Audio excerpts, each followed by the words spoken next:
So we're gonna again start somewhere that has nothing to do with you guys, just to see how events outside your influence take place.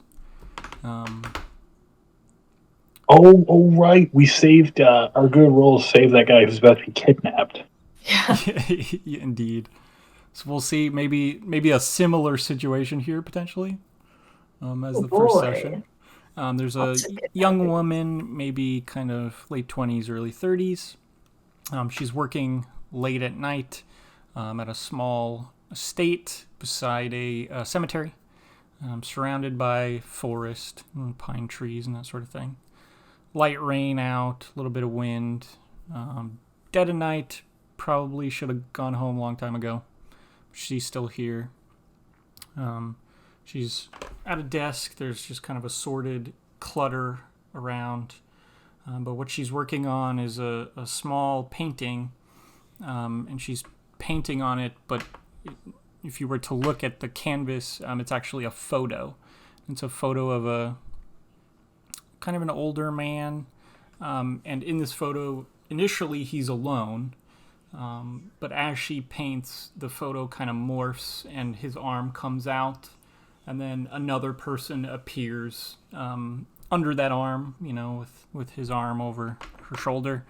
A younger woman, photorealistic though. You wouldn't be able to tell it's a work of art. And as she's doing this, she's just kind of absent-mindedly painting away, adding little details that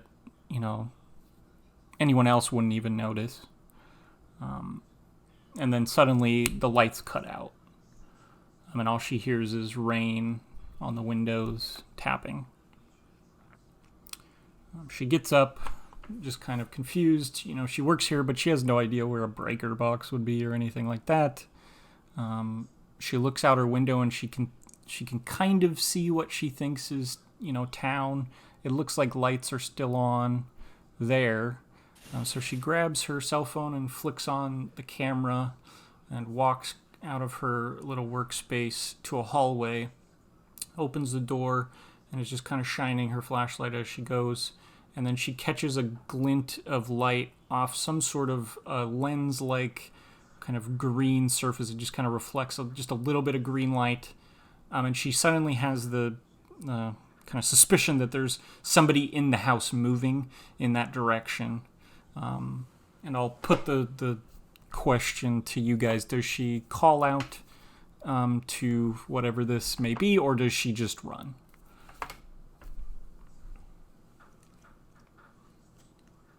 She seems to be the clever sort. I think she would run. What do you think?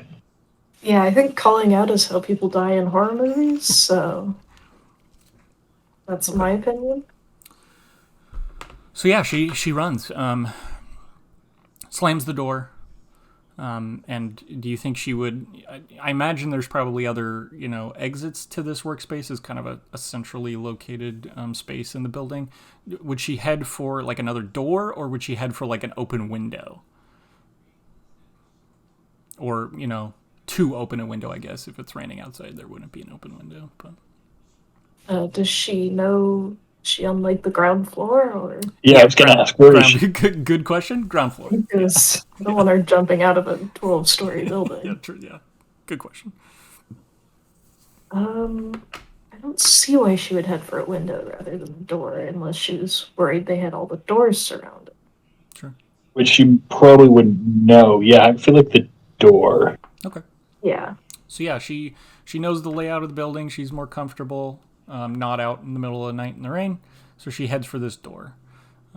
We zoom out just momentarily, and we see flying down the street towards this building is 4 black SUVs, just running a little bit behind the action. She tries to move through the house. We'll just... do you guys want to roll for it, or should I? It's up to you, GM. So I can roll for it. Let's see here.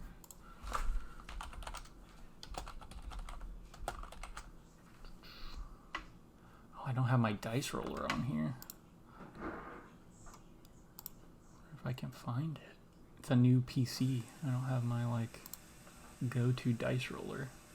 Here we go. Alright, so 4. It's not terrible. So I guess what's her goal in running? Is she looking for a place to hide? Is she looking to just escape to her car? What are we thinking? She has a car. Yeah, so I assume she drove here, yeah. Oh. I vote run for the car because it seems to be the most logical thing someone would do, right? I wouldn't know. Yeah. Sure. So yeah, she makes for,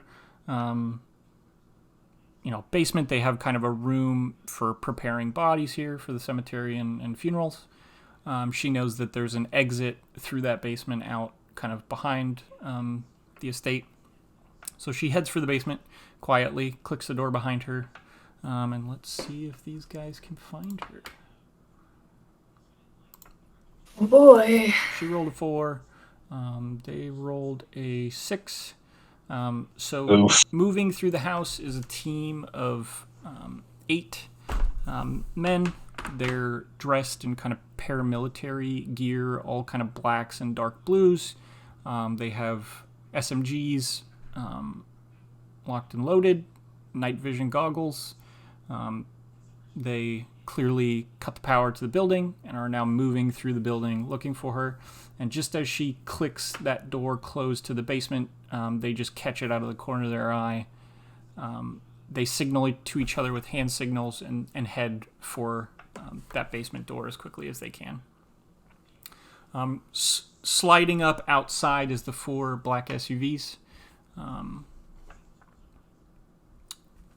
And in our previous session, we got a glimpse of this man, the man that was attacked.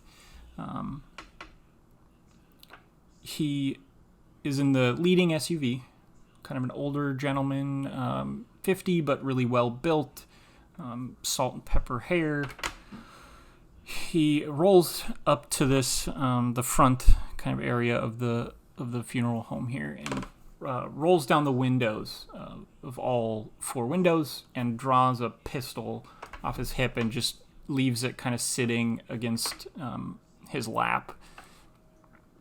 And he scans the house as men in black suits get out of their vehicles and head for the front door at a quick kind of walk. As they go, they draw massive pistols out of their jackets, wearing sunglasses in the dead of night for some reason. As they get to the front door, they just kick it in, and it blows off its hinges pretty easily and shatters. And about that time, they hear a yell for help coming kind of from the back end of the house. And fleeing out the back through the cemetery is this woman that we saw earlier. Pursuing her are the men dressed in paramilitary gear. They eventually grab hold of her, kind of sling her over one shoulder, and they turn to head back into the house as these men in suits come, one out a door, another just steps through a pane of glass as it shatters around them. And the men in suits don't waste any time.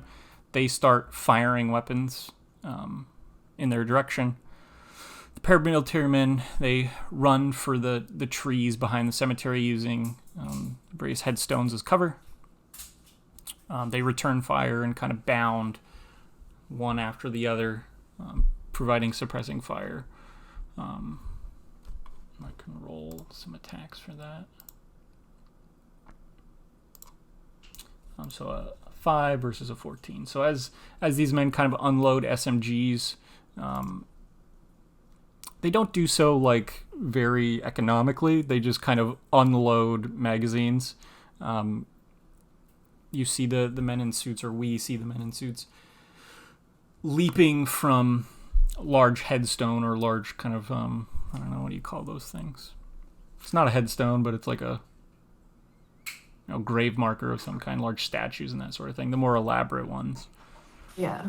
They leap, leaving just huge indentations in the grass and mud, leaping from headstone to headstone, using it as cover.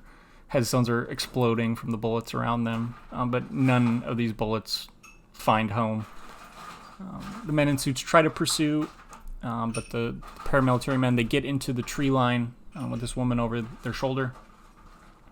And funnily enough, the men in black suits, they start to pursue, and then one of them, kind of more slender build, kind of grabs them by the shoulder and prevents them from pursuing into the trees too deeply, and just gives them a head shake. And then a few moments later, the men in suits come back out to the front of the house, make eye contact with the man waiting in his SUV, and they give him a shake of the head. And his jaw kind of tightens in anger, and he rolls all the windows up and stows his pistol for the night. And we will move on from there. All right, third time's the charm. We're going to go to Reliance, Washington, maybe. Hey, we didn't crash. Look at that. Oh. Check it out. Oh, we're moving. We're moving.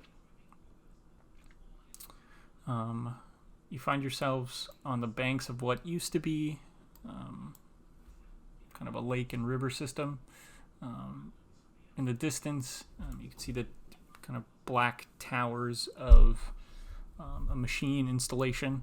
There's blue electricity crawling up and down it, and little orbs of red light softly glowing that you recognize as pods.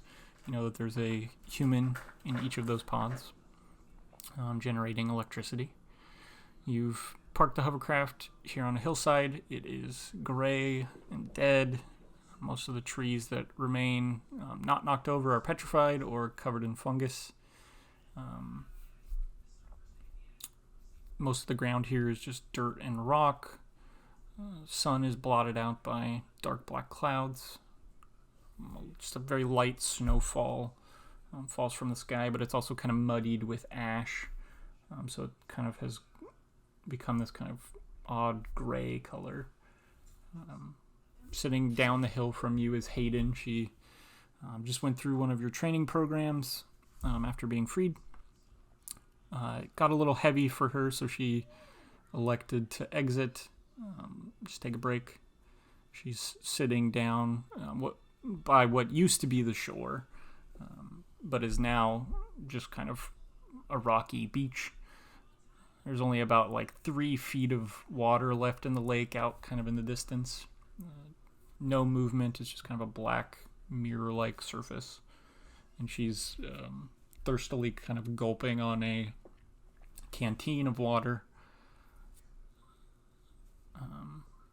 You notice that she's kind of wearing 3 extra layers just to kind of combat the cold. She's not used to these conditions.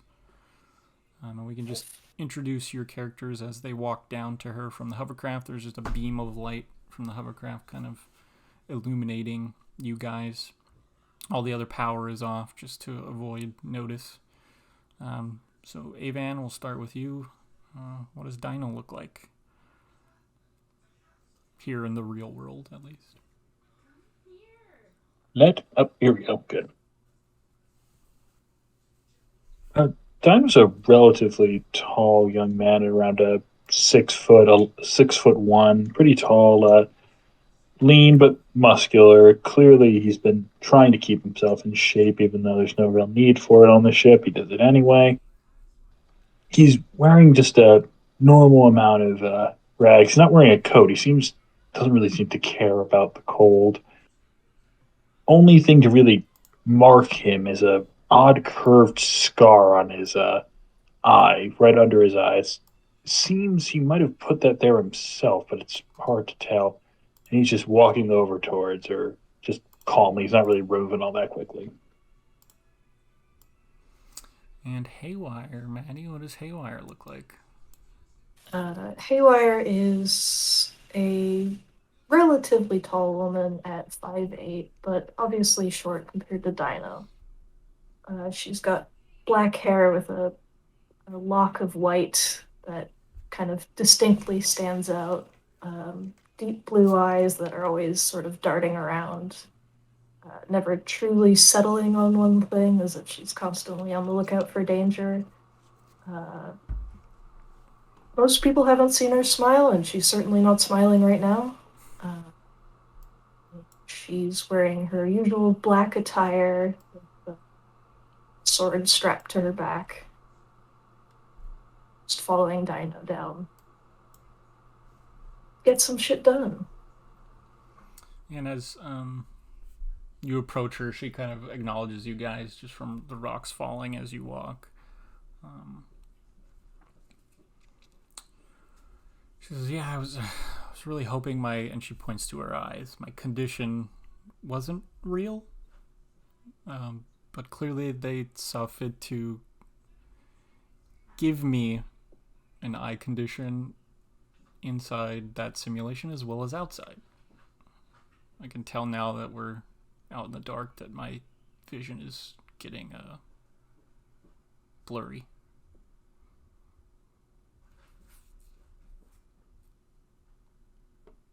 There's got to be someone around here who can help fix that. I mean, it's not permanent, I don't think, at least. She kind of shrugs. She says, and then she kind of like looks around and she says,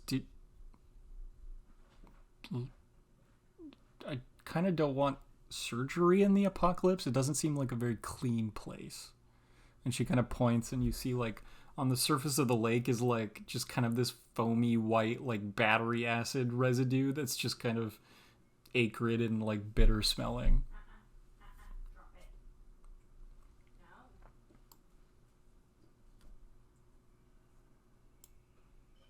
That just kind of looks over at Haywire. She has a point. We have ways of making surgery sterile. She just kind of like frowns and nods, and she's, here her hair's just starting to grow. It's kind of a black color, pale, naturally in the simulation, but here, she's even more pale because she's never seen the sun.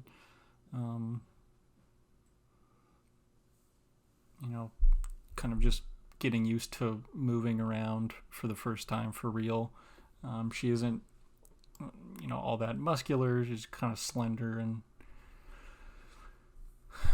she seems like very, she has like her wits about her, but she's very low in attitude at the moment. And mechanically speaking, that means her spirit dice is kind of reduced. So you guys can tell that she's just, taking all this in. At first, she was kind of sarcastic and was kind of like, yeah, but like my generation expected the apocalypse. Like, surprised that we lasted as long as we did, type thing. But I think it's finally gonna start setting in for her, and as the reality of this situation kind of peels back the layers of that like sarcasm onion, like. So she polishes off that canteen, and hands it to you. It's like it has like a dribble left if you wanted some.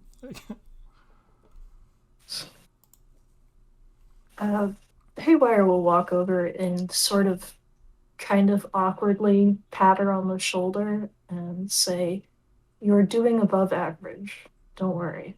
She'll laugh. Like she manages a laugh at that. She says, "God, I can't imagine what average looks like then," because she just kind of goes wide-eyed. Well, if it makes you feel better, I was subpar according to the FK. She just kind of smiles and says, FK? Oh, right. Fisher, the Fisher King, it's complicated. He's the one who got me out. It's this whole thing. She kind of nods. And just kind of stares out over the landscape again. And she'll kind of stand up, dust herself off, She says, we can get back to it now. I'm ready.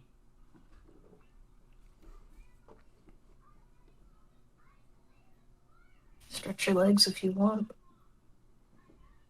And she kind of like hobbles up the hill.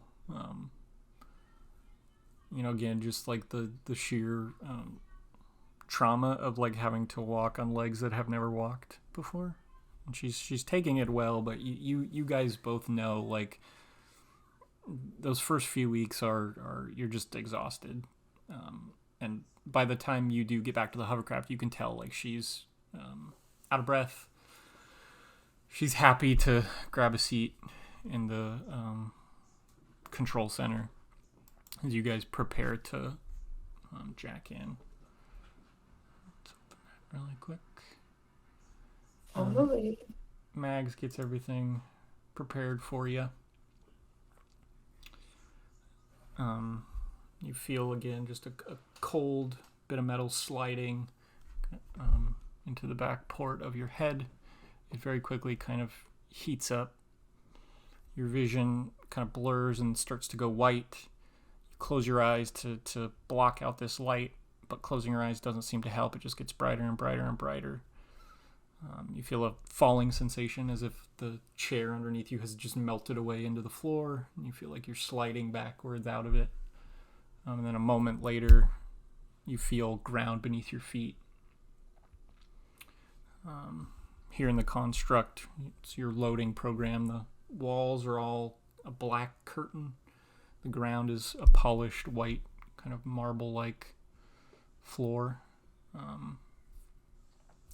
There's various little sections of the room that have all of your associated gear, any sort of items you would carry with you, cell phones, weapons, that sort of thing. Dino, what does Dino look like? What does he carry with him, at least noticeably? Noticeably, the scar on his cheek is a little more pronounced. He's got the full leather duster or trench coat on. He doesn't have any. He does keep a pistol on his hip, but he doesn't seem to use it all that much. And he's got a very fancy pair of black shades. But if anything, he's just trying to look a little understated. And Haywire, what does Haywire look like? Haywire now has on a beanie. She has to hide her hair, as well as baggy clothes, and strapped over her back is her guitar case. And Hadon, she, is pale skin, kind of long black hair. She's just wearing like a black hoodie with kind of gold detailing, black pants, black shoes. He, dresses pretty muted, I guess. And she is just kind of, this is the second time she's been here, so she, at first is just kind of taking it in. And you sense kind of a weird apprehension, and it's one that you also feel, just kind of taking in the space here. None of you have ever looked upwards, but also anytime you think about looking upwards, there's something inside that tells you not to. And it's just like a little bit of an anxiety that each of you share, and you can see it on her face happening, and her chin comes up just a little bit, and then she kind of like looks around and then, keeps her eyes down. You're not sure what that's about. Mag says, okay, I'm ready for you guys. You see the curtains part on one side of the room. There's a campfire in a small square room, also surrounded by these black curtains. And you each walk in, sit next to this campfire. Close your eyes, try to relax, and you again have this strange falling sensation take over. And a moment later, you feel concrete kind of come up to meet your feet, and suddenly you're swarmed by the sounds of a city. You see a couple city blocks, large buildings, people walking down the street, cars moving past slowly. There's quite a bit of traffic, quite a bit of foot traffic as well. And the three of you are just moving in whatever direction you choose. And we rolled for this once, but it's been so long since our previous session that I'll have you guys roll for it again. Let me see what kind of roll I want to have you guys do. And this is kind of a retroactive roll to decide if you noticed these things as you, you went through this training program as well at one time. So you could roll a mind plus, I guess, investigation, or now let's do awareness. So roll a mind plus awareness and tell me what the result is.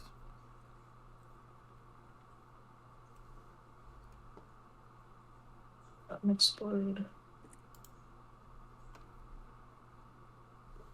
Yeah, and remember that 17. Nice. If you roll that max number, that dice explodes, you roll it again. Got a 15, so on an explode I got less than Dino. Yeah, so you both kind of picked up on these things as you were going through this. Let's see how Hadon does. Let's see here. So yeah, she gets a 10. So this is, it takes her a few blocks to kind of pick up on this, but what she starts to pick up on is there's just odd little things that are off. And as a training program, this makes sense. Like there would be corners you cut to make this thing work quickly and well. But you notice a lot of the people passing you on the street are actually copies of each other. There's almost like twins, triplets, quintuplets moving through. They're sometimes spaced out, but sometimes they're just a little too close, and you can see like, oh, this person's the same as that person. I don't think she likely picks up on that. What she would pick up on first is no one seems to be going inside of any of these buildings, and when you actually look at these buildings, most of them are like generic signs. There's like the coffee shop, but it's not like Starbucks. Like there's no brand like placement here. So she just kind of starts to notice that no one's going inside. They just seem to be kind of wandering aimlessly through the city, and they all seem like they're going somewhere, but they never actually get anywhere. Both of you picked up on this in your kind of trip through these streets fairly quickly back in the day. And then I think also Hadon would eventually pick up on that, oh, these, like, reading street signs, we've looped, like, streets now.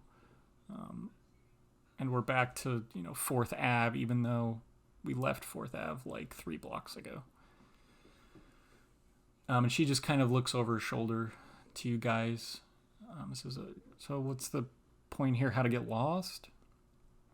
You hear Mags kind of in your head say, this is a exercise that's supposed to teach you about what you can and can't do and how to keep a low profile. He says there's a system or an algorithm that they run called Erratus. And it scans, well, for one, it scans electronic devices, any cell phone cameras or security cameras that are plugged into the internet or just into any sort of local network. They can scan those. And those are somewhat reliable, but again, depending on the quality, depends on whether they can, find someone they're looking for specifically. But what works even better is scanning the perceptions of people plugged into their power plants. But there's just like so much data that they need an algorithm that sorts through all this and tells them, flags certain events as important. And the way they do that is they look for chemical changes in the brain of these people that elicit, like events that elicit fear, like large amounts of fear, large amounts of awe. Anything that seems impossible will trigger this algorithm, and they will be on to you. And then you can tell she's smiling because she probably quite enjoys this one. And she says, well, one of you, Haywire Dino, do something that will get their attention. So in this moment, you know that you're supposed to do something that is not allowed, so that you can illustrate to Hadon how this works. Dino looks right over at Haywire. Do your best. Come on. It's always me, huh? I'm not exactly all that fun with this sort of thing. Haywire is going to do a major glitch because Yeah, so just spend all your stored up adversity. That's a grand glitch. Oh, which one is? Remind me. You'll have to remind me. I'll have the sheet in front of me. Effects at a distance that may include area effect up to the size of a room. If she rolls adversity dice to succeed, I'll allow her to double the adversity dice if she accepts a negative consequence. Excellent. So what are you trying to accomplish with this feat? I guess preference? She's going to hold her hand out and I don't know. Reverse gravity? That sounds like it would be fun. Sure, yeah. So let's see what that roll would be. So I think that's, I think mind definitely makes sense for that.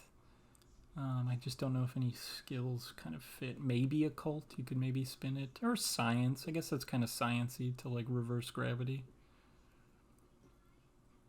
Sure. Yeah, so let's do either occult or science, your choice, and then mind. I took science as well. Chat.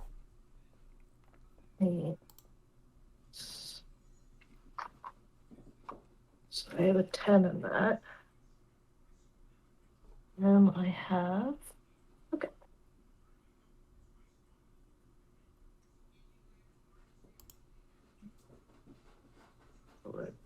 Four again.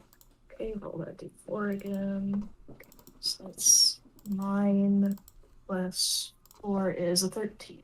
13, not bad. So yeah, you kind of reach out with your mind.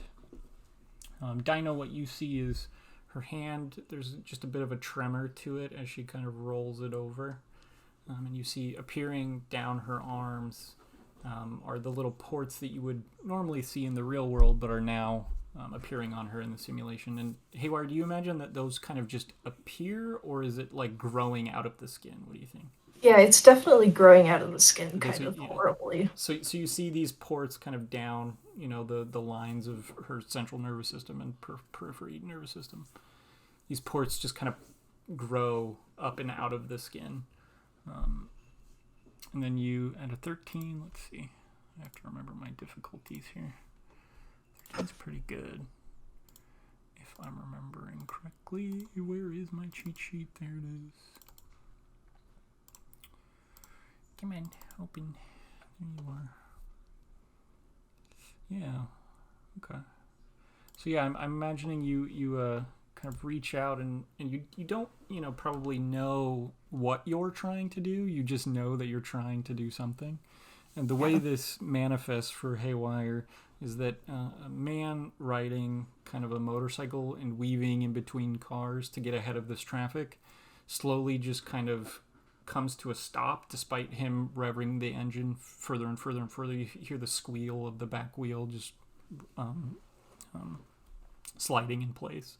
And then slowly he just kind of starts to float upwards and kind of tilts forward. And the guy on it is like, whoa, whoa, whoa, whoa. And people start to kind of stare.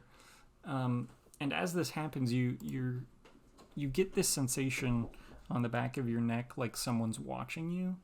And then shortly thereafter, a few choice people out of the crowd, they start to kind of seize and convulse. And then in kind of a flash of blue energy, they're almost consumed or growing out of them is a tall, muscular man in black suit, black tie, black sunglasses, who kind of rights himself after kind of recovering from these convulsions, and then turns to look towards Haywire and starts to run at her at full speed. And Haywire, this is your cue to get the fuck out. So you start running and weaving kind of through the crowd, maybe through traffic as well.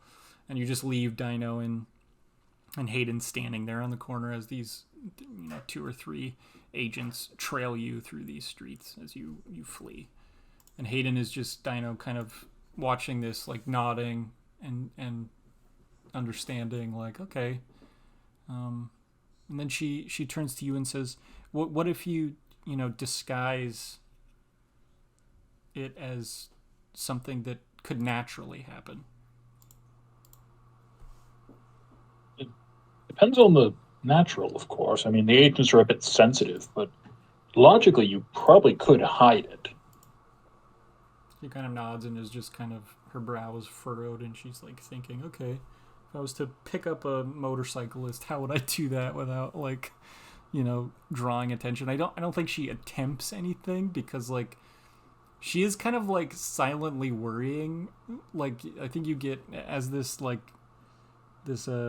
investigative streak kind of trails off, Dino, you notice that she does keep glancing in Haywire's direction to see how, like, did she get away? Like, and Haywire, I think you're just running until this training ends, because like that's how this works, and you know that it's gonna end shortly, but these dudes are like programmed to hunt you down, so you're just running through back alleys and that sort of thing. But yeah, Hadon is just checking every so often, be like, what's going on? Is Haywire okay? Like,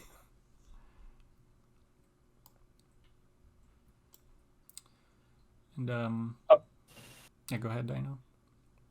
Oh, fine. Trust me, Haywire will be all right. This isn't the first time they've chased after her. She kind of nods, and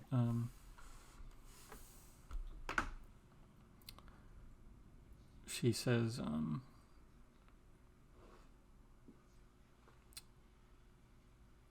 yeah, I guess I think she just kind of looks at you and maybe has an inkling that like that you have ways of getting around this, and like obviously operational techniques to try to kind of hide from this thing.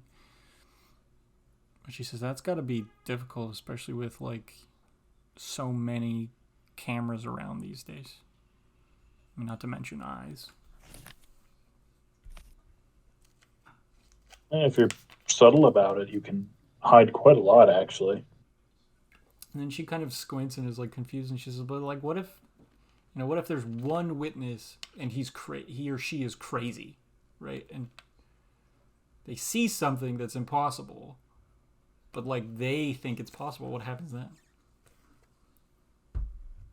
Would you believe someone screaming that there was something about that? She just kind of frowns, and she's like, because like it wouldn't elicit the same like brain thing, And she's just kind of like looking at the sidewalk, like trying to figure out if there's an obvious answer to this question. The agents are, how do I say this? An efficient lot. I don't think they're going to come kicking in the door for every single last glitch.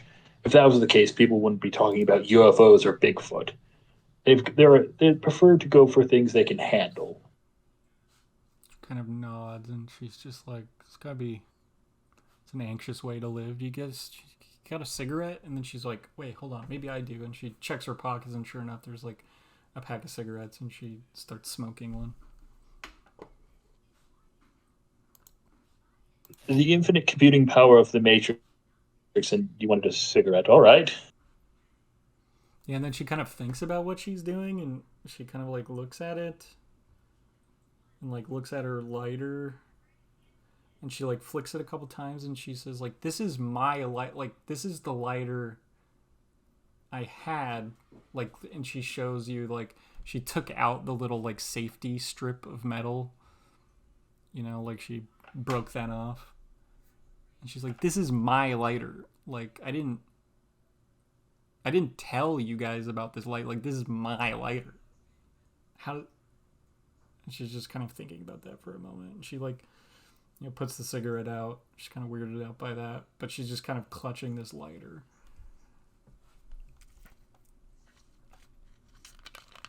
Basically, you decide how you want things to look for yourself here in the Matrix. If you want to look a certain way, you will. If you want to have a lighter that you had when you were still still inside, then you can have it. He kind of nods and is just kind of, it's still just like she's like awkwardly just kind of holding it and just kind of thinking. Do you want to try to use it for something? She says, I don't know. It's kind of weirding me out. Like,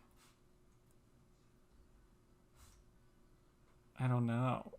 Because, like, did I decide that this lighter was in my pocket? Or did the simulation decide that my lighter was in this pocket? Or did you, because I asked you, did you decide that this lighter was in my pocket? And then she just kind of, like, stows it in her... And she, like, I think she goes to put it back in the same pocket, and then she, like, thinks for a moment, and she puts it in the left pocket instead, and is just kind of standing there. Can we continue this conversation in a different simulation? Yeah, I think, and Haywire, I imagine you're not winded, but, like, it's noticeable through comms that you are still running. Like, yeah. And there's, like, footsteps in the background. Mag says, that's actually it for now. I mean, we have more advanced things, but I actually just received a message from Virgil. He was looking to meet about some new intelligence, she says. I don't think he considers it that, but it's intel. And she says we can either wait until tomorrow, or we can just go now.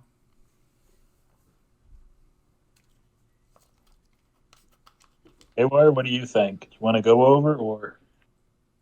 I have no preference. Yeah, I guess, Dino, go ahead and roll mind plus insight for me. Noises. All right, just a straight D10. Right in the middle. 5. Okay. So I think you just take a quick inventory. Hayden looks exhausted. You know that outside she's physically exhausted. You know that, she was kind of struggling with motivation, and she seemed a little, emotionally exhausted. So you're thinking, like, this is not a person that we should bring into a dangerous situation. If you wanted her to come, you probably want to wait until tomorrow. You know that, like, Virgil is a very safe meeting to have, and it would be good for her to be present for that. But it is up to you if you think it's like, if it's urgent, you want to get moving, you can. But your read on the situation is she should probably not come today. Mags, did Virgil say if it was important or not? She says, well, he does have this way of speaking that, like, makes everything sound super urgent, but no, I did not get the sensation that it was of urgent timing.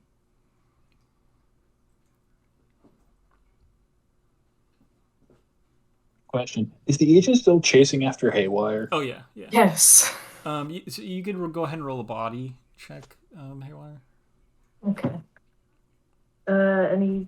Could also maybe add stealth if you were really trying to lose him. I think she's just trying to, like, kind of outrun them at this point. Okay, yeah, if you're just kind of jogging and keeping them at distance, like, you could just roll, maybe body and athletics. I will do that.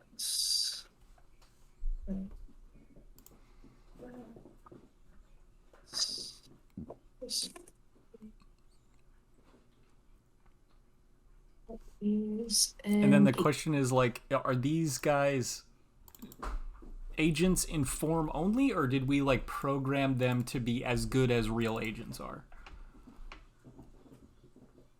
Because, like, I didn't consider that. I kind of just, like, assumed that you'd be, like, dogging on these guys. But, like, if it's a real agent, like, you're not jogging, you're sprinting. Yeah. So, like, what do you think? Should we make these guys real, or, a little nerfed?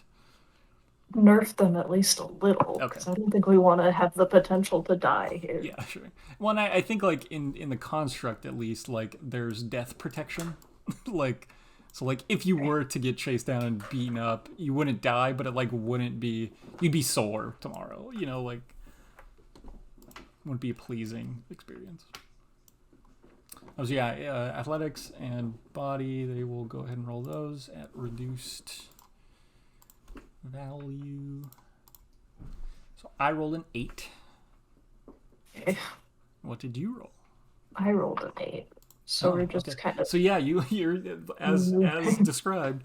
Haywire comes back past you, Dino and Hadon, and there's 3 men in suits sprinting after her, and she's sprinting as well. And I think you're probably a little winded at this point, and maybe like a little bit of sweat on the brow, but you're just keeping pace with them, maintaining distance at about 15 feet, and relatively well off.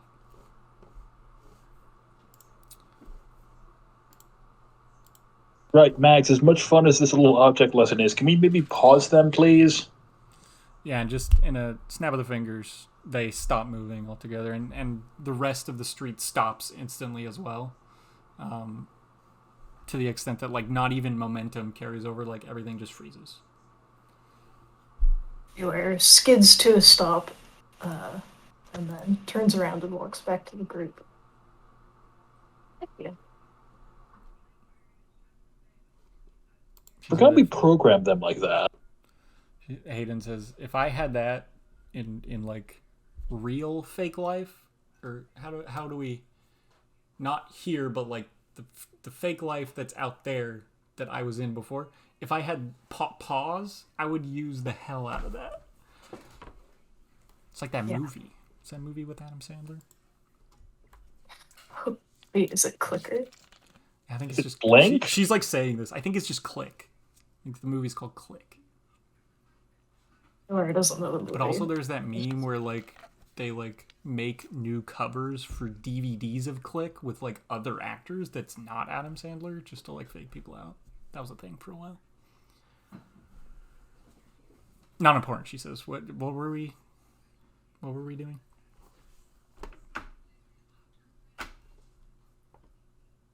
Anyway, do we think we should take Hadon to meet Virgil, or...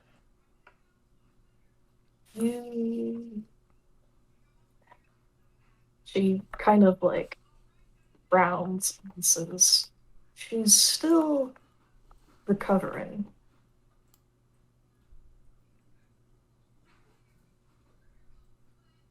We could wait a day, rest a bit. It's Virgil, everything's...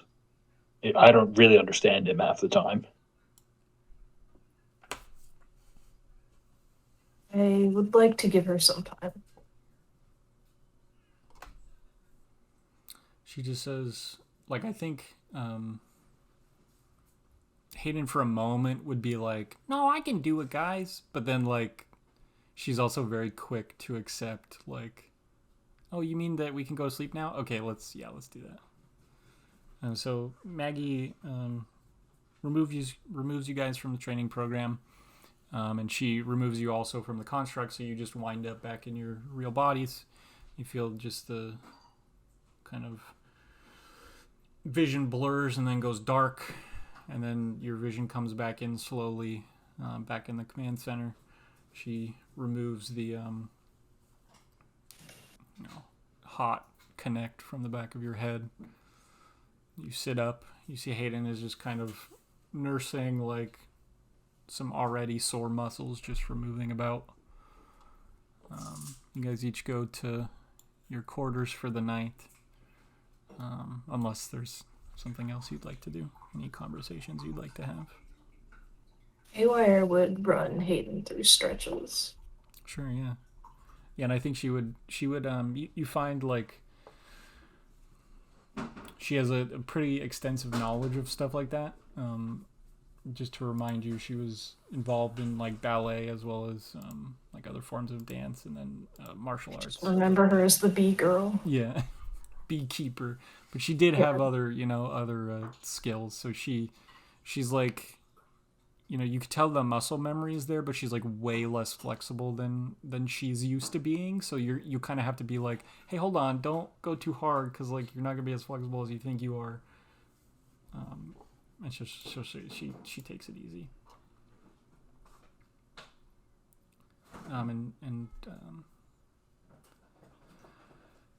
She kind of looks at you and says, like, you play guitar? Is that a thing? No. And she, like, frowns and nods and, like, waits for you to fill that space. And then when you don't, she's like, so then why the guitar case? It's for my weapons. She nods, and, like, you could tell she's, like, running through her head, like, what kind of weapon do you need a guitar case for?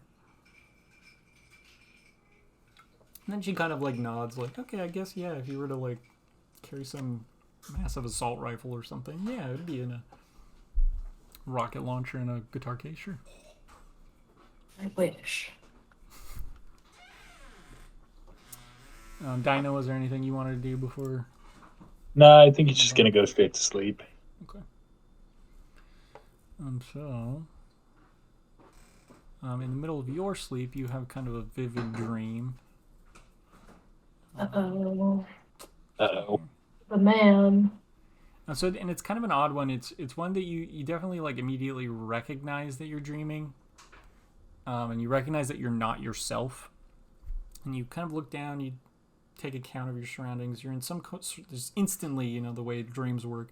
Instantly, you're in some sort of forest at night, but it's illuminated by a large kind of orange glow in the distance. And you hear the sounds and smell the smell of like clearly a wildfire.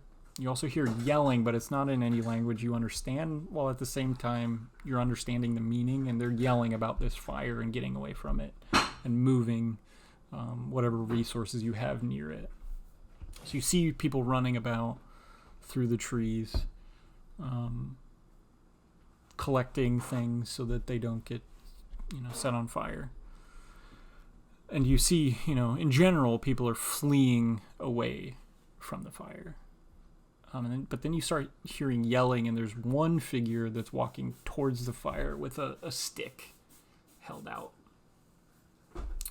And a moment later, he turns back with kind of the end of his stick on fire.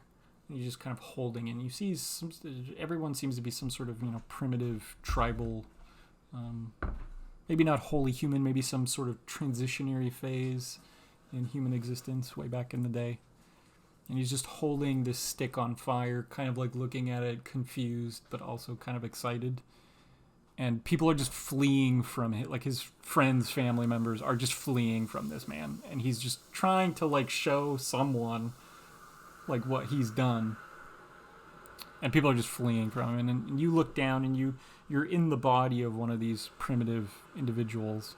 And I guess I'll put the decision to you. Do you flee from this man as well, or do you go up to him, or let him approach you? I think Caveman Dino's going to approach, like slowly, but like slowly approach him. And as you approach, you feel the heat of this stick on fire, and it's clear to you in this moment that you're Dino. You know you're dreaming, but you're also this primitive man, and he's never seen this happen before. Like you haven't mastered fire yet. This is clearly the first moment that anyone has ever moved a fire, started a fire for utility, and you just kind of reach out and you can feel the heat of this flame. He's gonna touch it, and it burns, obviously. And even the primitive man knew it was gonna burn. We touched it anyways. It is human, or whatever this thing is, nature to do so. That makes sense. And then, like, again, in an instant, the way the dreams kind of form and morph, you're no longer in this scenario. I'm still a primitive man, but maybe, a little later in human development, you're sitting around a campfire. And there are, your tribe is sitting around it. And there's one kind of older man that's speaking, again, in a language you don't really understand. It's not the language that it was before. It's not one you understand. At the same time, you understand what he's saying. He's just telling a story about what he did that day. And then you wake up, and it's morning, back on the hovercraft.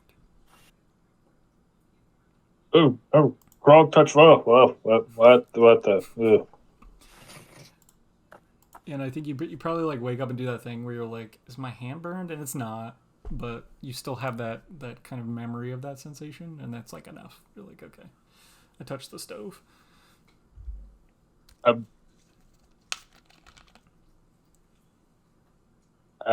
Dino's just gonna be like, oh, well, just another weird dream, I suppose. And start walking over towards the galley for breakfast. He's like, yep, not gonna interpret this anymore.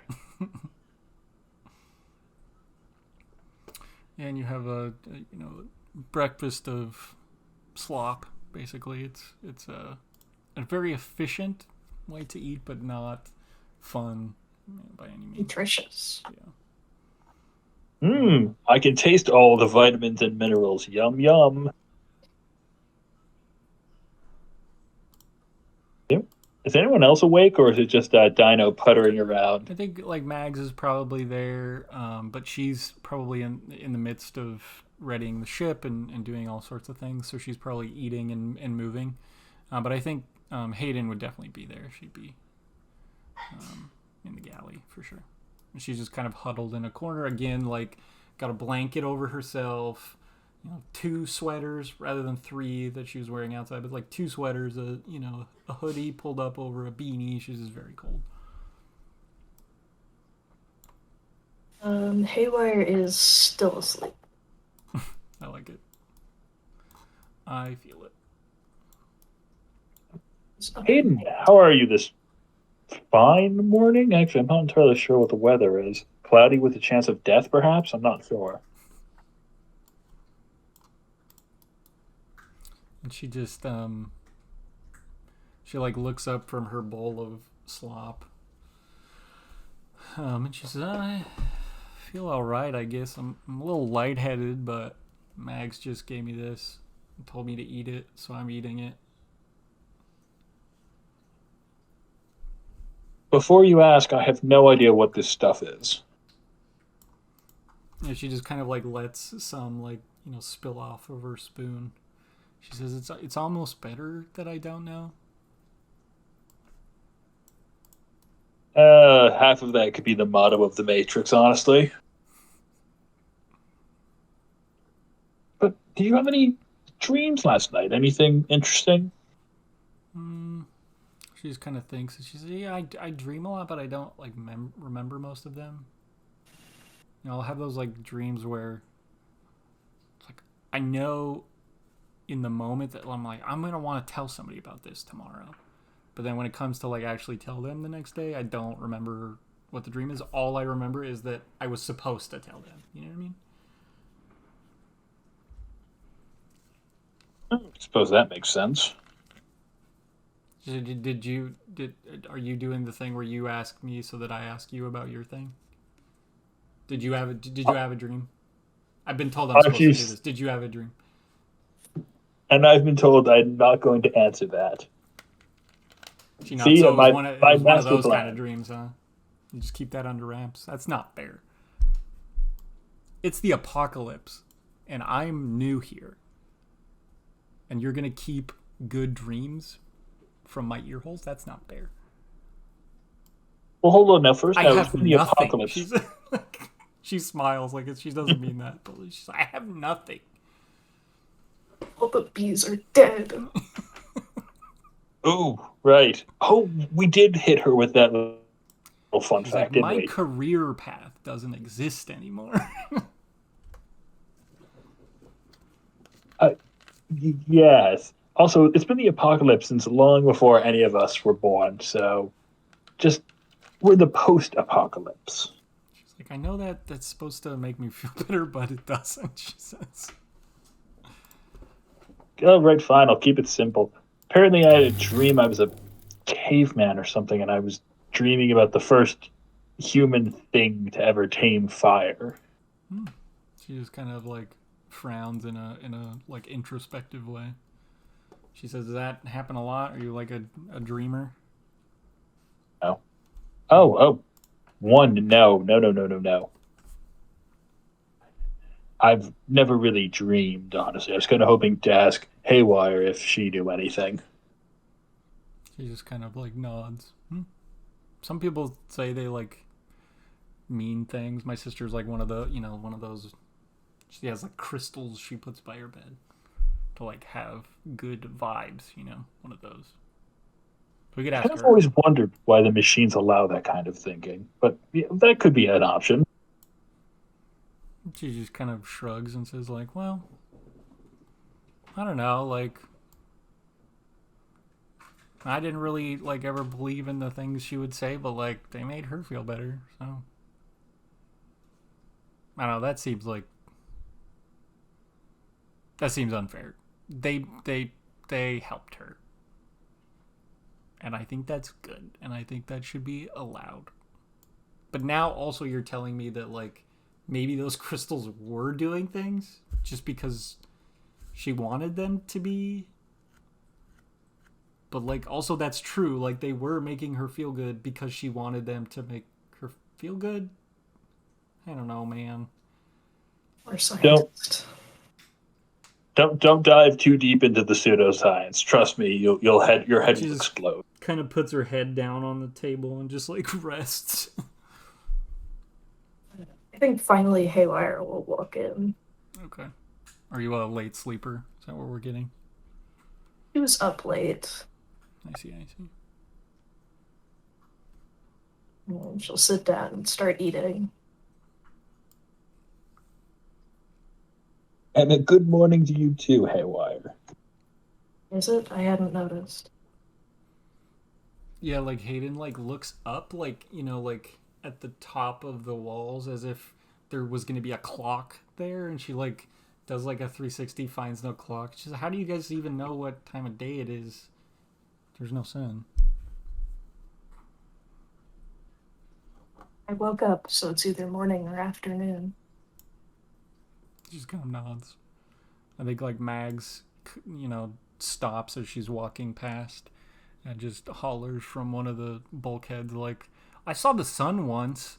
There was an explosion up on a mountain and actually parted the clouds, and we saw like, I don't know, a little ray of sunlight one time.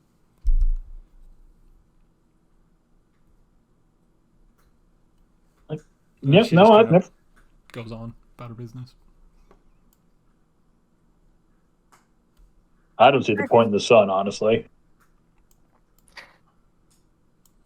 She kind of like Hadon seems to agree with that. She like nods in agreement. Like,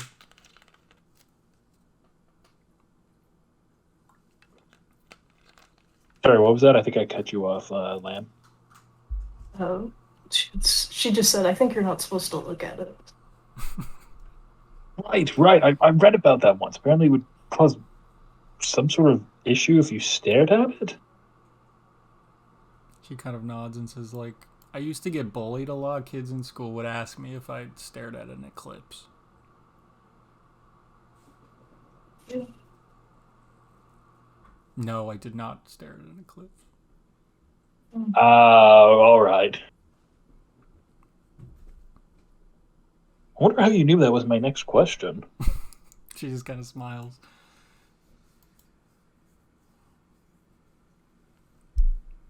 You guys ready for today? Her eyebrows just kind of raise, and she's like, well, I don't really know what that means. Because, what the fuck? Like, but yeah. It means you're going back into the Matrix. The real one, not our programs, the real deal. She kind of like, there's like a sharp intake of breath, and then she just kind of holds it for a moment. And lets it out. You'll be more flexible. She kind of like shrugs and says, yeah, I guess that's better. And go ahead. There'll be bees. And I think that just like sends her into another existential spiral of like, okay, but they're not real bees, and does that mean that, because like our thing was saving the bees, right? So have I wasted my entire life? And then, like, at that moment, you hear Mag's call from across the hovercraft, like, okay, I'm ready whenever you guys are. And Hadon's is just there, like, shaking her head, like, At least now you can appreciate the bees without worrying about a crisis. she kind of, like, squints and is like, yeah, Justin as a person would be in this scenario, like, just like, I don't know where to go from there. I've not enough information, not enough experience. She's reached the end of that thread. Like, she has no way of deciding whether the things she has done matter. And I think she's like one of those people that had, like, in her small way, had the idea that her actions mattered and were beneficial and, like, for helping something, people, the So animals, the planets, but now is just kind of like, well, that, like, has that been negated? Do I give it's that, like, do I give myself credit for all that, even though it was like digital bees? And she's just kind of stuck in that loop. Haywire will slurp down some more slop and then stand up and leave. Dino's going to do the same, but he's also going to start, like, shepherding her towards the chair. Like, all right, let's keep moving. Come on. We can talk about this later. I think she tries to, like, take her slop with her as she's walking, and, like, so Mags, as she sits down to get, like, plugged in, Mags has to take it away from her and set it, like, in a chair nearby. Process is as it was before. Plugged in, you enter the construct, you gear up with any, like, specialty equipment that you want to have for the day, weapons or that sort of thing. Anything that is, like, publicly available at this point, like, for purchase in the real world or in the simulation, you can have, but when it comes down to, like, more advanced like technology or more advanced weapons, like military grade weapons that, like, a citizen wouldn't be able to purchase, that's when we have to start getting into, like, rolling. But any, like, day-to-day items that you can purchase for money as a citizen, you'd be able to just generate here. Do we know? Oh, sorry. Do we know where we're meeting Virgil? So you always meet him at this little diner that he frequents. So you're assuming that since he didn't give you a location, that's where you're going to meet him. And this place is also kind of a safe haven. The guy that runs it, you're not really sure if he's a human or a program, but he's always looked after you guys and kind of turned a blind eye to your comings and goings, and hasn't alerted anyone. So, it's probably one of the more safe environments that you can find. That being said, never hurts to have some guns. Yeah, I think Dino's just going to wear the same thing he wore into the construct, like the coat, and trying to hide his holster with his pistol. Sure. And where's that holstered at, just for my knowledge? Let's say it's on his right hip. Okay. And Hadon, you see, like, I think each of your little, desks, workspace areas in this environment, like, is cluttered with things you like and things that you've decided to take with you over the time, and it's kind of personalized. And Hayden's, now, this time, there's a desk there, but the only thing that there is a packet of cigarettes and a little lighter. And so it's just this very empty space. There's no, like, decoration. Like, I don't know if you guys are inclined to, like, have decoration of your own little space, but hers is very minimalist at this point. What do you imagine is in Haywire's? probably like a stack of paper and some swords. It's like it. Like a rack of swords. Are they all the same sword or all different swords? Well, they're all different. Of course. Janus is just a chaotic mess. Like anything he thinks is cool, it's like, ooh, that'll go there. Ooh, that's pretty. Got shiny objects. Rock collection. Yeah. Yeah, he does actually have a rock collection. Oh, he would. I love him. I think you guys look over as you're gearing up to Hadon, and she's just standing there staring at this lighter, and you feel her right pocket, and doesn't take anything out of it, and then she pulls the same lighter out of her left pocket, and is like looking back and forth between the lighter on the desk and the lighter in her hand, and she just like puts it back and is like just like goes like puts her face in her hands and is just rubbing her eyes, and she just kind of walks to the middle of the room and just says, I'm ready, and is just like just standing there like I don't know. The less you think about it, the more sense it makes. And she just kind of nods through through her hands at you. Dino leans over to Haywire. Are we bad teachers? It feels like every minute this girl has a new existential crisis. He's alive. That is true. Mag's kind of, again, her voice is like omnipresent in this environment.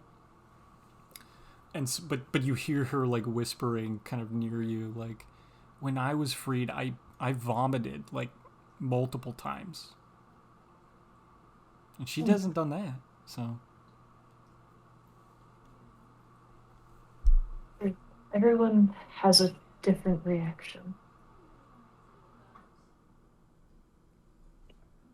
Really? Because I was just given a slap on the back. Here's the deal, kid, and then thrown to the training. Oh, wow. Honestly, that was a miserable way to learn about this stuff.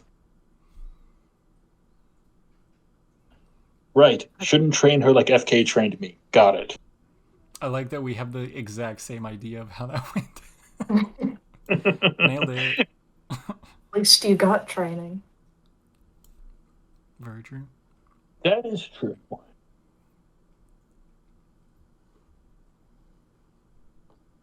Right. Hayden, quick thing. Virgil's pretty chill. He's a bit odd, but then again, everyone who interacts with us is. Oh, and if you see a creepy looking type in a suit, just ignore them. It's probably Gray being weird. She kind of not like, and she nods and she says, but I thought we were supposed to run away from them. Only if they chase you. And just kind of points over like I this think is that sent her into weird existential thing of like, well then who starts, do I start running for it? Does he start chasing first? She just doesn't broach that subject. She gets up. And then yeah, as soon as you're ready, proceed to the campfire and we'll see how that goes. All right. This might be a good spot to take a bio break if we want to do that. That's a great idea. All right. Yes, it is. Take a quick break. And get Right back to back. it.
So, let's see here. So what you experience is one by one, you are falling out of your chair on the hovercraft, and a moment later you are standing in the kind of hallway of a diner, kind of a little bit out of the way, just kind of southeast of Seattle. One by one, feet hit the ground. In your hand is the kind of plastic cold receiver of a payphone. You leave it dangling, and then a moment later it rings again, and the next one of you appears holding this receiver, and you leave it hanging. I assume Hadon is kind of in the middle of that group so that she doesn't mess this process up, but you just have to leave it off the hook. Next person can enter. And the last of you hangs it up. You walk out of this hallway into a small diner. Let's see if I can find the photo here. No, actually I think it is a 360 view. Is it this one? Maybe. Here we are. Oh, check it out. So you guys walk into the diner from this back hallway here, and the first choice, maybe the most important choice, is do you grab bar seating or do you grab booth seating? And this is not game level, this is personal. Justin as a person level has a preference, and please choose correctly. Uh-oh. No pressure.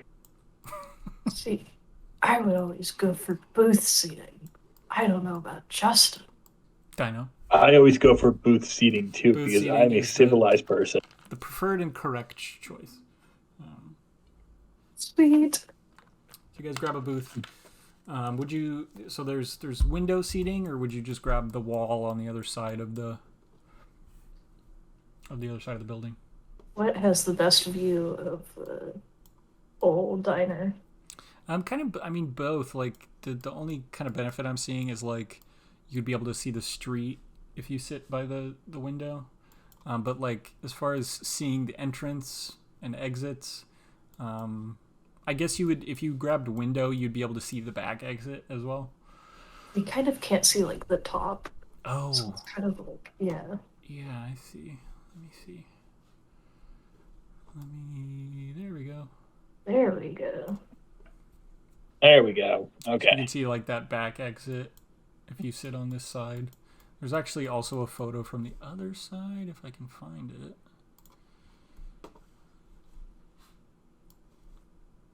Is it this one? They're like not in the right locations. There we go. So this is the other side. It's a little pixelated. Oh. More pixelated than oh, there it goes. It snapped in. Look at this So man like you're sitting across from. I know, and I love that Google like blurs their image. I'm wondering if that's something that they do automatically or they make you, because certain of these images, oh, there's a creepy doll there. Interesting. Certain images I've found they don't blur faces, so I'm like wondering if it's something you have to opt in for, or it looks like that's the person Gross. taking the photo. I was gonna say that's an eldritch horror, but all right. The two, that might be haywire. Yeah. I would say towards the wall because it's slightly harder to snipe you from that position. But Dino, any preference? No, I think the wall too. Either that we're gonna have to cool slide over the bar to get to the exit if we need to. But yeah, I vote wall. yeah, but that's just another benefit. So yeah, That is true. grab a booth on this side. Haywire, as you walk kind of past these neon bulbs up here, they flicker, and you're well used to this phenomenon, just to stay away from any bulbs like that. But they flicker, and it almost feels personal at this point. You're just like, come on, but like, stop it. You're being dramatic, Yeah, but they Haywire's definitely glaring at them. Yeah, and you probably would have to sit on the inside of the booth, like against the wall, to like not have these blue ones flicker as you just sit there on the edge. So you guys grab seats, shoot a text to Virgil. A few moments later, you see him come walking past this window here and into the establishment. He's kind of has muddy, red, shaggy hair. He wears like Coke bottle glasses that are taped in multiple spots just to keep them functioning and together. He's dressed in kind of a brown overcoat that's a little too small, so it's a little snug. It's torn at, kind of the shoulders a little bit and torn around the edges of the cuffs. Similarly, his pants, like one pant leg is a little frayed around the edge, the other is like rolled up a little bit. He wears like two mismatched pair of boots that have seen better days. He definitely has like a displaced kind of homeless vibe going for him. And you're used to when people like see him, there's like a visceral response that people kind of shrink away from him, almost like he's going to smell bad or something. And so Hadon has that response. She kind of shrinks into the booth a little bit as this guy enters, and then like shrinks further as he is like beelining for you guys. But he sits down, and Hadon is pleasantly surprised. Like, he doesn't smell bad, like, and he's somewhat polite. You see he like gets his napkin prepared and like puts it across his lap. And I'm completely blanking on the guy's name that runs this place. I'll have to look it up. Let me find it. Fernando. Fernando. Wow, I'm completely blanking on this. It's a D. It's Calling name him starts with a Fernando. D. His name starts with a D, maybe? Fernando. Dorian. Durando. Oh. I was so close. Dorian is the guy that works here. He works like from midday until like way late at night. Usually when you guys come in at night, he's the one that's working. He looks a little, his hair's a little messed up. He's half asleep still. But he comes up to the edge of your table and just is usual for you.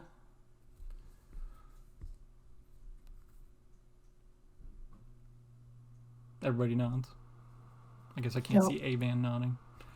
I'll nod. Oh, yeah, I'm And nodding. then he kind of notices that Hadon's new, and he says, "Oh, what can I get you?" And she just kind of squeaks out, "A cup of black coffee is fine." And then each of you could roll mind and insight as well. But Dorian goes off. He starts preparing whatever you guys get. Virgil gets like biscuits and gravy and a cup of orange juice. You just succeed on this, And once you get your roll done, what would you guys order for like a midday meal? Anything? Or do you think you guys would just not eat?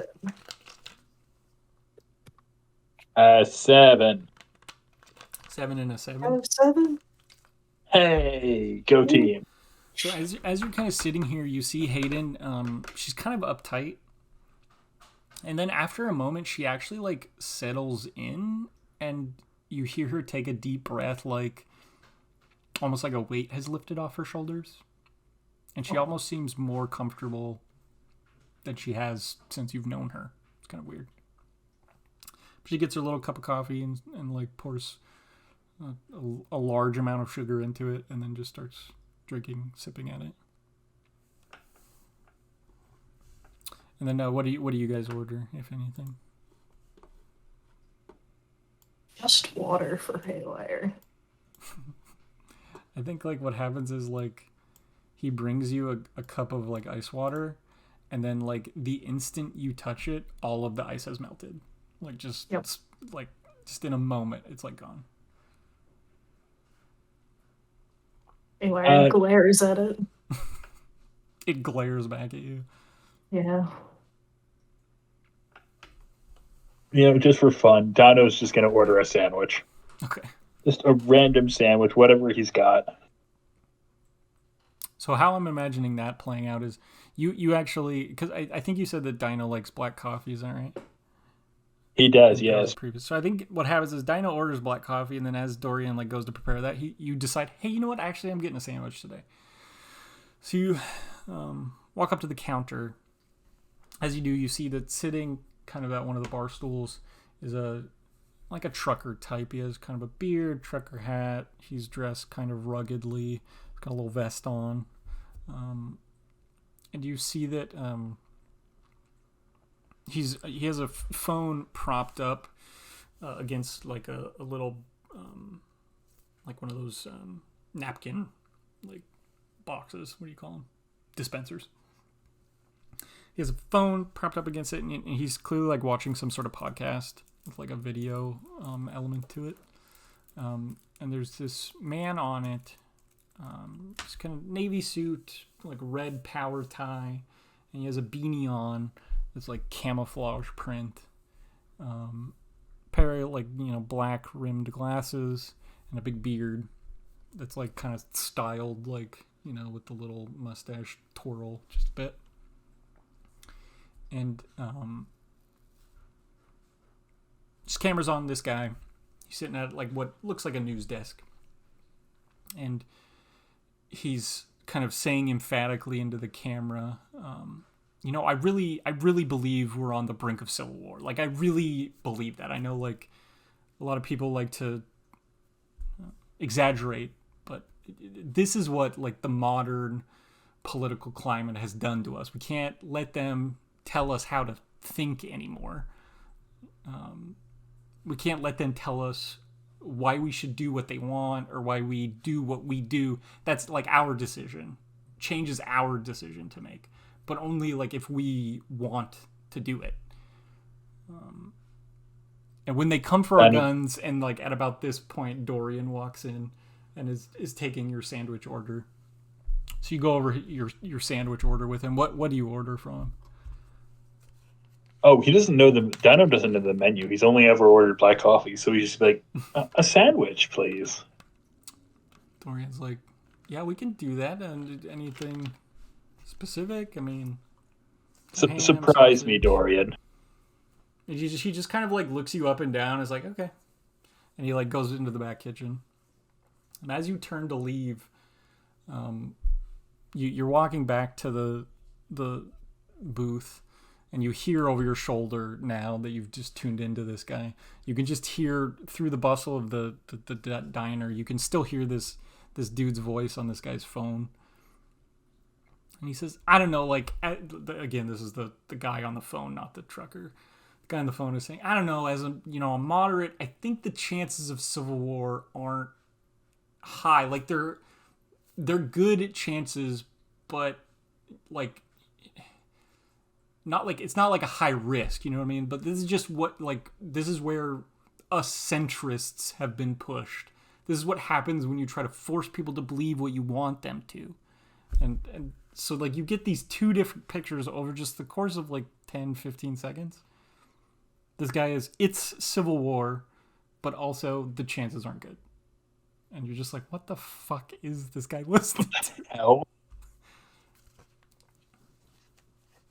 Hey, as Dino sits down, hey, Virgil, do you know anything about that weird, like, podcast? Like, some guy in a beanie or something? I don't know. He's babbling about civil war happening or not happening. And Virgil just kind of looks over at this guy's phone, and he can kind of barely see what's on the guy's screen. He's like, just, sounds like one of those, like, QAnon podcasts. Like, it's just, I don't know. People like conspiracies. He just shrugs. I don't have a phone, so.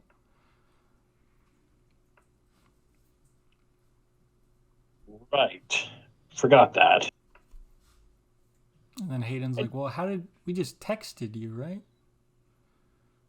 And like Virgil like takes he has like a pager, and he like takes it out of his jacket and just like shakes it, and you see like you can see the text just printed on the screen, but that's all it is, and he puts it back in his pocket.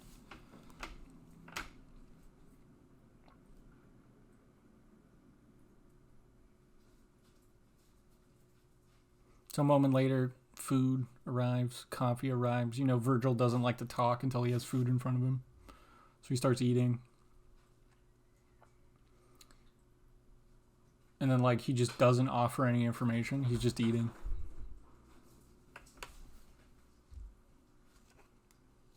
Haywire is just staring at him. You know, Dino is too. He's not even eating. He's just staring as well. Okay. And yeah, he will keep up this standoff literally until he's finished with his meal. So 5-10 minutes goes by of just you guys staring at him, and finally he finishes. And kind of like takes the napkin off his lap, puts it on the plate, like slides it away from him. Dorian comes and picks it up, at his earliest convenience. And Virgil kind of like lets out a sigh, and he's like, well,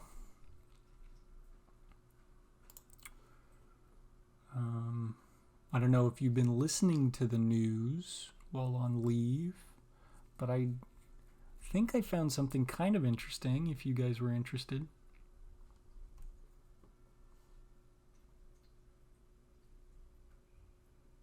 All right, Virgil, I'll bite. What did you find? I admit I haven't exactly been keeping up on the news. So you see, he slides a floppy disk out of his jacket and slides it across the table to you. And Dino, you know enough that you just take this floppy disk and you tap it to your phone, and instantly that file is in your phone, and then you send that to Maggie. And a moment later, she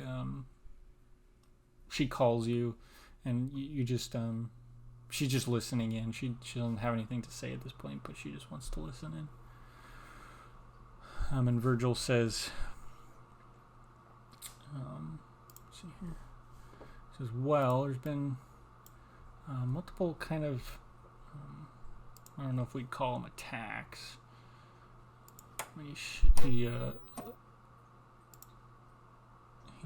Maggie, at the very least, has these links, and so she forwards them to your guys' phones. And so there's a couple links for attacks on power substations, so little electrical substations that transfer power. And the first ones, Justin, this is a thing that's actually happening in the real world. This is an AP news article. There was one before this a couple weeks back. I think it was in some place other than North Carolina, but this is the two that I found. So there's been some just people shooting at power substations, and Virgil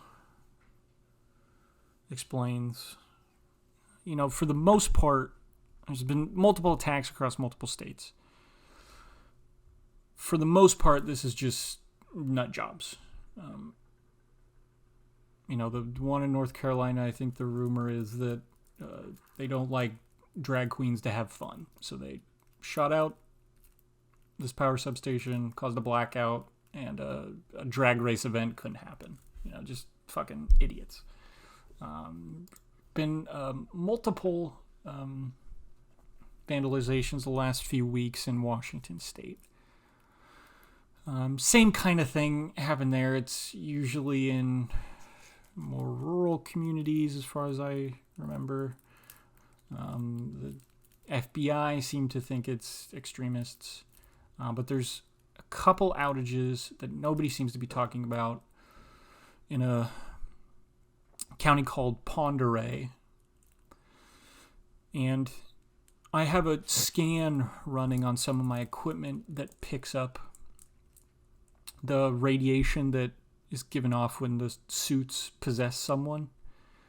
You see these, the blue kind of electricity. It's a very specific frequency of radiation, and when enough activity occurs in one area, my scan can pick it up. If it's just one agent in the middle of a crowd, I won't be able to pick it up. But when something big happens and a lot of agents move in a quick amount of time, my algorithm picks it up. In Ponderay, well, let me back up. In these other attacks, there are large amounts of agent present almost immediately trying to sort these things out. And the reason is these power substations, they're like, they're a simulation, but it's software. And when this software goes down, when it blows up, when it's shot, whatever, the hardware in the real world also goes down because its software is damaged, errored, whatever. So when these attacks happen, the machines react instantly and in full force. But multiple outages in Ponderay over the last few months, no agent presence. It's almost like they're avoiding the area altogether. Now, I find that really interesting. I'm not going to go out there because fuck that. But if you lot wanted to go out there, you could. Subtle, Virgil. Subtle.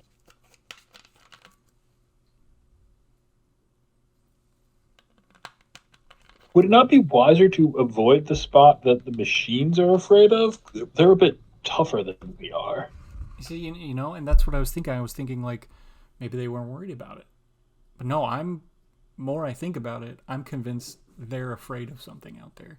If they're afraid of something out there, we really want to know what that is. Has there ever been a history of incidents at this place? Oh, he assumed that you were going to say, like, were there ever incidences of them being afraid of something? And he's like, fuck no. So he's in the middle of saying fuck no when you finish your sentence. He says, not really. I mean, it's a few miles from the Canadian border, a few miles from the, Idaho state line. Tiny town population, like floating between 200, 300, 400, depending on the time of year. From what I can tell, the rail line that goes out there isn't even really running anymore. They shut that down. It's an old mining town. They used to have a lot of mining activity there, but that, kind of dried up years back. And so largely the town has gone undeveloped, and I don't know, just seems kind of unremarkable, which is really kind of more interesting, the fact that there just doesn't seem to be anything out there.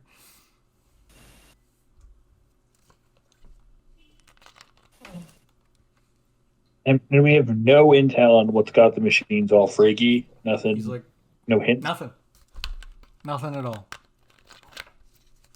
I mean, I looked at police reports from the last, I got through maybe 3 days of police reports.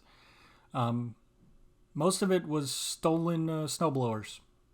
There was like 3 snowblowers stolen over the last 3 weeks, and that was the worst crime happening in the vicinity.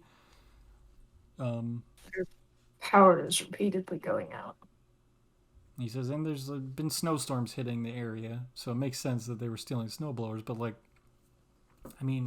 utterly unremarkable, as far as I can tell.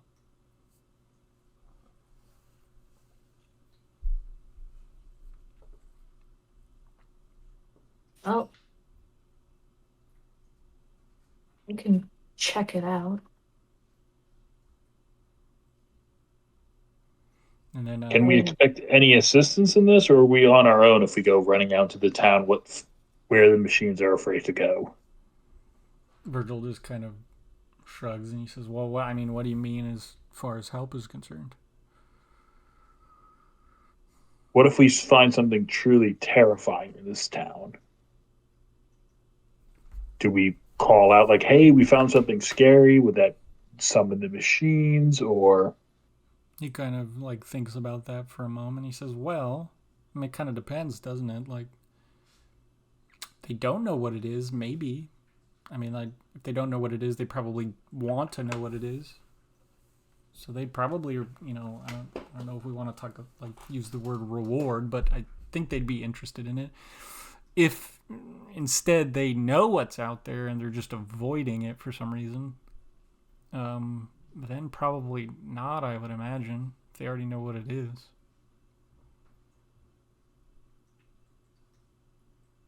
Dino kind of looks over at the group. Do we think Agent Gray would be willing to help us figure that out? And then Virgil kind of he makes this face, and he's like, I don't know if I'd go. He says he is the liaison officer, but no one's ever actually tried to liaison with him. That's not... it's face value. It's surface level. It's an interface. No one's ever actually tried to interface with them. They're not helpful. I don't. What if the reason you're not getting any readings of, the agents arriving is because they're already there? He kind of thinks about it for a moment. He says, "It's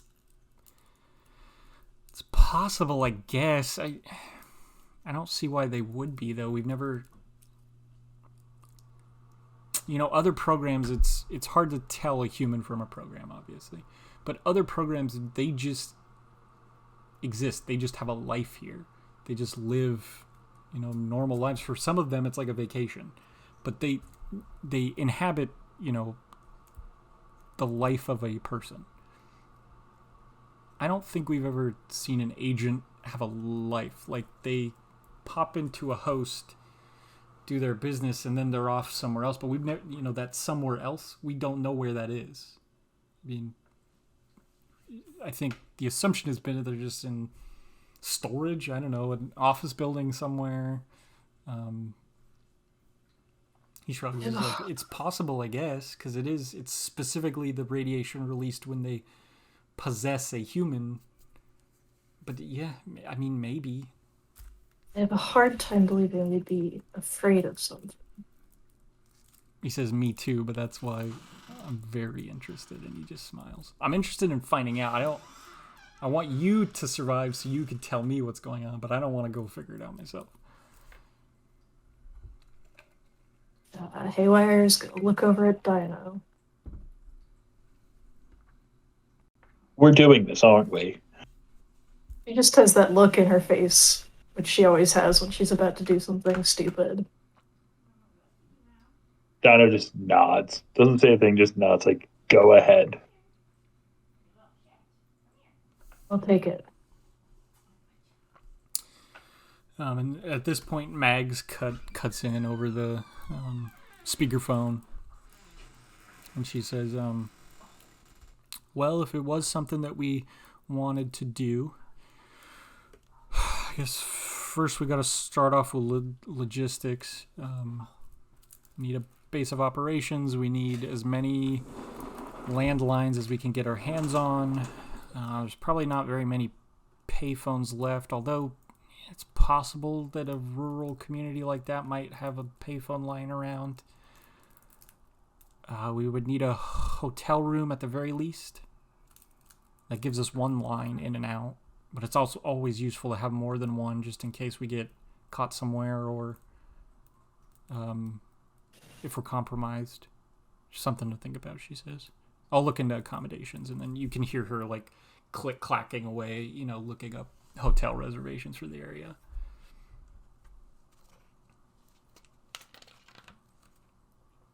Get any scans on the real world in that area? Virgil says, well, I don't get out much.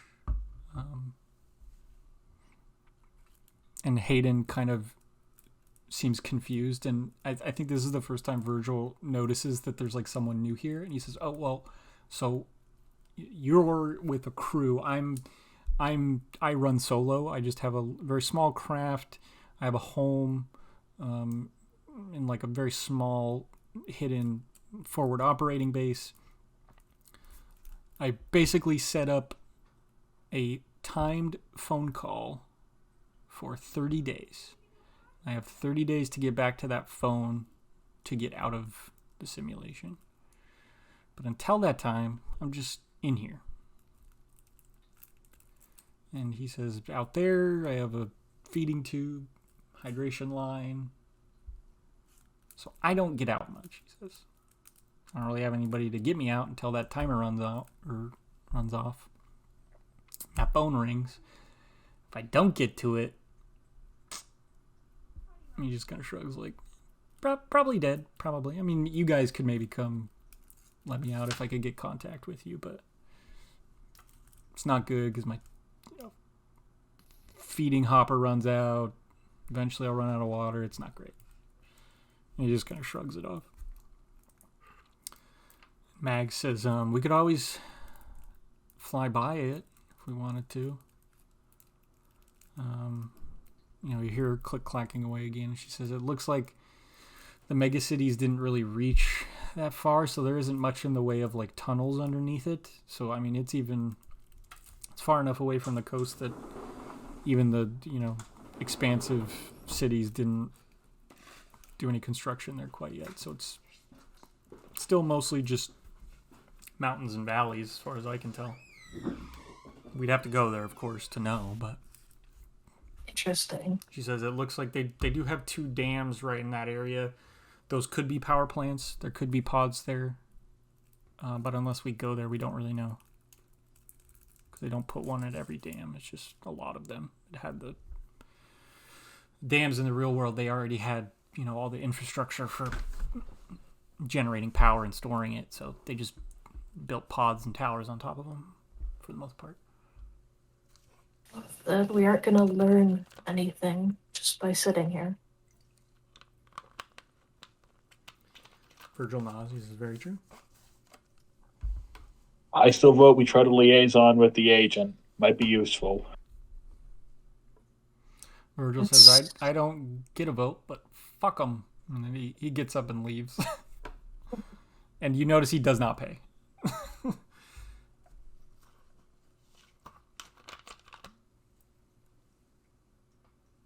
I know that is your specialty more than mine.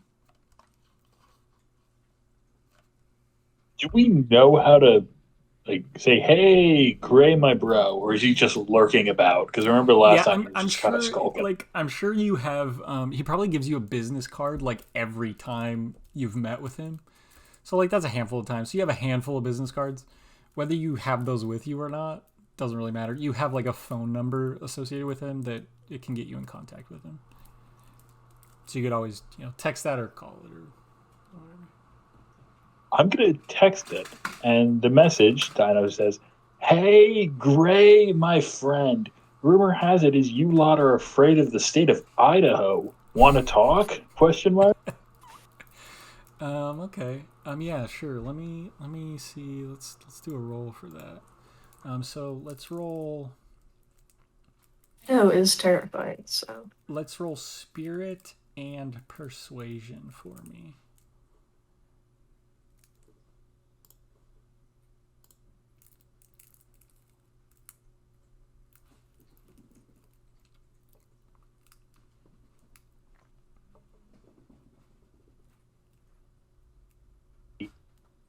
Sorry, what was that? I just cut the end of that number. Oh, whoa, one of my dice exploded. Nice.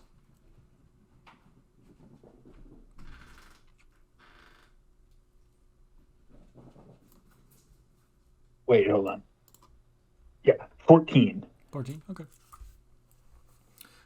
So, yeah. So I'll say you send that text. You're just kind of waiting around for a response. Hayden's sipping at her coffee. You hear over your shoulder the trucker at the bar turns his phone off. He's done listening to that, and Dorian comes up to him with a to-go coffee as he's leaving. And the trucker is very insistent. He's like, "This is with almond milk, correct?" And Dorian's like, "Yep, almond milk. You're all good." It's like, "Okay, good," because whatever. He just takes it and leaves. And Dorian just kind of rolls his eyes and scratches his temple and goes back about his business. And you're kind of every you spend in this place, the crazier it gets. Dino, you're sitting there, you're kind of staring at your phone, and you get a call from Lou, if you remember who that is. It's been a while. He's the doctor of FK's crew. But you receive a call from him. I answer it, and I'm going to put it on speaker. I want everybody to hear. Sure. So Lou says, probably don't need to tell you that this is a unsafe line, but you got a minute? For you, Lou? Of course. He just says he wants to meet. Are you guys still in Seattle? Yes, we are. We're still at the diner. He says, I'll send you location. And he hangs up. And then like a moment later, you receive a text that says, meet at the rendezvous. And rendezvous is spelled with a capital R. And so you know that this is a location, and it's a location that you two should be able to find, but he's trying to not give you the exact location in case this is intercepted. So Maddie and Avan in Seattle, find me the rendezvous, capitalized. Obviously, yeah, Dino would like show this text to everyone. He wouldn't keep it to himself. That's freaky. Okay. Hayden just kind of like looks over it and then like looks at you two expectantly. You know him. I'm sorry. So Haywire, you've met him. Yeah, Lou. Yeah, but I assume Dino knows him better than Haywire. Yes, does. yeah. So Dino, you would have crewed with him for a while before being put on this ship. Oh, well, I must be doing something good. Dear old dad summoning me. Oh boy. Where is the rendezvous? You don't know, Dino. And this is pretty common. I think, like, Dino, anytime they try to contact you, it's like, and Haywire, you've probably been present for some of these. It's like, hey, where are you? Or no, it's like, hey, are you still in the location that you're in? And you're like, yes. How did you know I was there? And then they're like, okay, meet at this place. And then you have to go on some, like, wild goose chase to figure out what this place is and where to find them. So it's every common. time You know with that it's him. not like super, like there's not a deadline. It's not like you don't get there in 3 hours, you're gonna all die. But this is common. And this is Dino's like, puttering around. Oops. it's almost FK, like he doesn't need to make it this difficult. You could just write encoded messages to each other with locations, but he does this It's like asshole. Yeah, he's like, no, it's gotta be a hunt. Dad putting around on his phone. There's a bar called the Rendezvous. Hayden's like, oh yeah, that's like, you guys met me in the rabbit hole, remember? That's like not even a block and a half up the street from there. That's a place to start.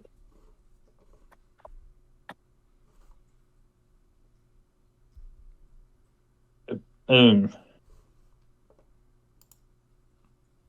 just Apparently- like scrolls and says, oh, they don't open till 4 though. What is it? Something Like tells. 1 p.m. Oh, I'm willing to bet that FK probably doesn't care about that.